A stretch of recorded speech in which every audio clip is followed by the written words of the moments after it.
జనవరి 18వ తారీఖు మౌని అమావాస్య, చొల్లంగి అమావాస్య, ఆదివారం అమావాస్య కలయికండి. చాలా శక్తివంతమైన రోజు, అదేవిధంగా చాలా డేంజరస్ కూడా. చాలా జాగ్రత్తగా ఉండాలి. మేజర్లీ ఏంటంటే పితృదేవతల యొక్క అనుగ్రహం పొందాలి అంటే ఈ రోజు మించినటువంటిది లేదండి. సో పితృదేవతల అనుగ్రహం కోసం భోజనం, అన్నదానం చేయండి, శ్రాద్ధ కర్మలు చేయండి, ఏదైనా చేయండి. వారి యొక్క బ్లెస్సింగ్స్ అనేటువంటివి మీ మీద చాలా బాగుంటాయి. పితృదోషాలు అనేటువంటివి పోతాయి. నెంబర్ 2 ఏంటంటే ఈ రోజున స్పెషల్గా కొత్త పనులు ప్రారంభం చేయొద్దు. ముఖ్యమైన పనులు ఏమైనా ఉంటే తప్ప, ప్రయాణాలు ఉంటే తప్ప మిగతా ప్రయాణాలు అవాయిడ్ చేయండి.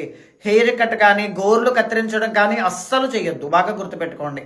తర్వాత 3వది ఏంటంటే ఇంట్లో ఉండేటువంటి వాళ్ళకి రాబోయే రోజుల్లో ఏదైనా ప్రమాదాలు, ఆపదలు ఉంటే ఈ అమావాస్య నాడు శివుడికి అభిషేకం చేయడం వల్ల రాబోయే రోజుల్లో వచ్చే అన్నీ కూడా క్లియర్ అయిపోతాయి.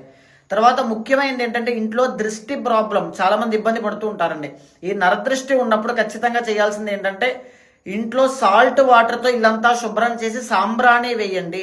నేను ఒక మంత్రాన్ని పెడతాను పైన. ఆ అమ్మవారి యొక్క మంత్రాన్ని ఉదయం సాయంత్రం 108 సార్లు జపం చేయండి. శత్రుపీడ, నరదృష్టి, ప్రయోగాలు, చాతబడి ఏమున్నా సరే, ఇంట్లో ఏ దరిద్రం ఉన్నా ఆ మంత్రాన్ని చదవడం వల్ల ఆ రోజున ఎస్పెషల్లీ 2 పూట్ల చదవాలి. 108 సార్లు చదవండి. చాలా మంచి ఫలితాలు మీకు కనబడతాయి.